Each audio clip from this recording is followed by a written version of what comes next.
33 kelionės dieną. Esam ligoninė. Kokį skrydį apturėjau. Wow. Visų pirma, mes dabar esam su 4 kaulų skilimas. Tai galim pradėti nuo raktikauliaus, skel raktikaulis. Ir manau, čia buvo daryti operaciją, tai to pačiu vieto. Ne pats geriausias dalykas. Kelio girnelė. Skela. Šlaunikaulis. Skela.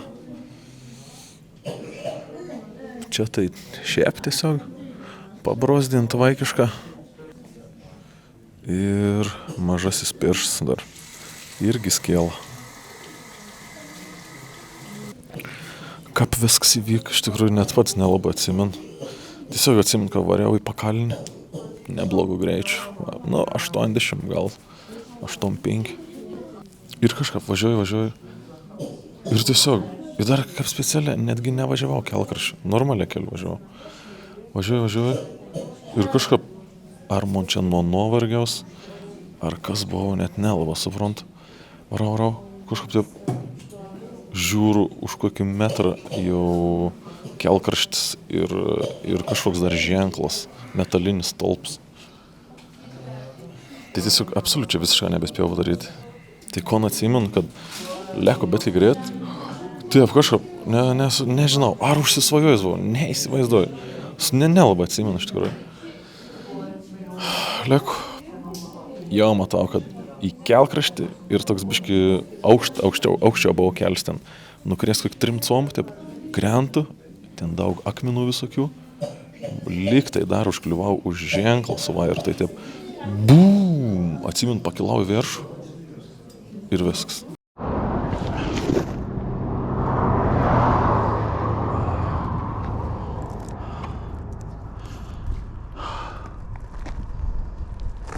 Ambulans çağırayım. Ha? Sorry, don't understand. Dur bir dakika. Sakin ol. Oh, fuck. Sakin ol.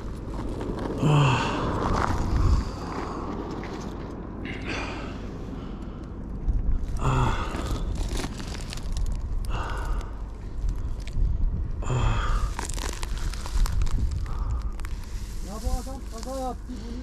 Ne yapalım?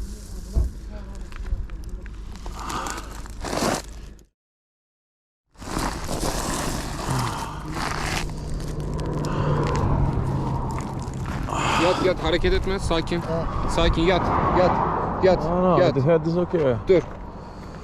Legs only, legs. Tamam sakin ol yat.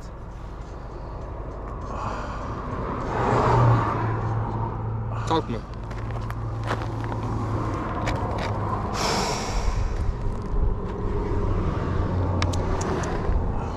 Allah ben de gördüm. Ha, oradaydı baktım oraya çarptı oraya yola Kolay bak. gelsin. Sakal Tutan'ın tam inişinde bir motosiklet kazası var da turist. Tek kişi yaralı. Ya Yeniköy'ü falan bilmiyorum hanımefendi. Sakal Tutan geçidi var ya. Sakal Tutan geçidinin hemen tepesinin az aşağısında yani. Karayolları şubesi var ya, şubesi hemen onun az aşağısında.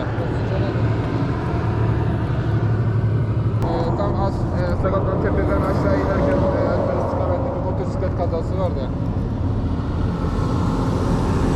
Tek yaralı, evet, tek yaralı. Ya, evet. Hareket etme, yat. Hareket etme.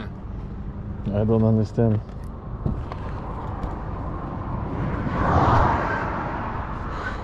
Nusijobinau, kaip reikalas.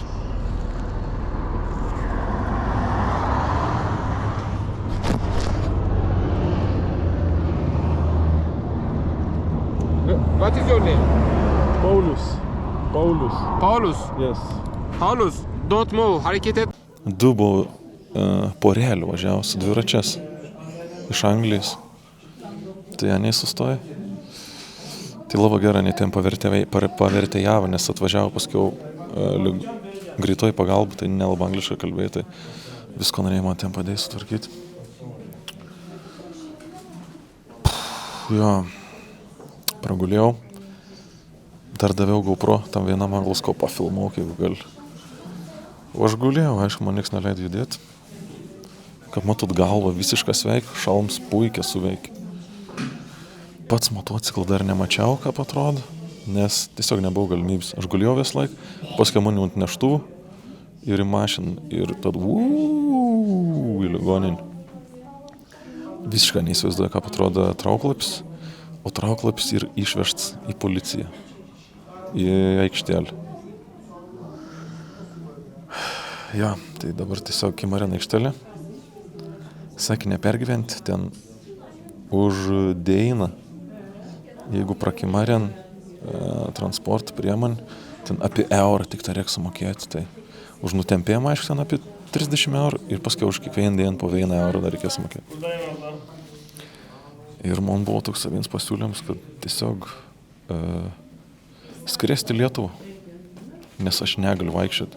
Man ir raktikaulis, ir koja. Tai aš negaliu ramentų naudoti. Visiškai negaliu vaikščioti. Kimarinti. Dėl tų skilimų jokių operacijų nereikia. Reikia tiesiog kimarinti mėnesį dabar. Nevaikščioti. Wow. Buvau žiaur. Iš tikrųjų buvau žiaur. Ir niek veik neatsimenu. Ir nežinau, dėl ko tie atsiteko. Aš didelį šansą dėl nuovargiaus ir buvau išsiblaškęs kažkur. Užsisvajojau ar kas buvo, neįsivaizduoju.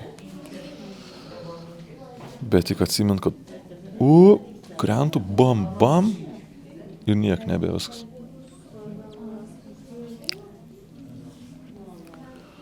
Gail nenufilmavau. Tai ja, trauklapis liek Turkijoje. Aš tikiuosi išskries į Lietuvą. Ir kaip išgys, reikės varyti trauklapį paimti iš aikštelės, nes ten pinigai kapsi. O be to sakė, kad trauklapis ir, sono važiuoti nebegali, sakė. Nežinau, kaip atrodo. Ar kažkas gal nulūžo, ar dar kažkas, bet sakė, važiuoti negali. Jo, esu čia dabar tiesiog su visas. Dabar yra 2 valanda nakties jau. Bet judesys pilna vyksta.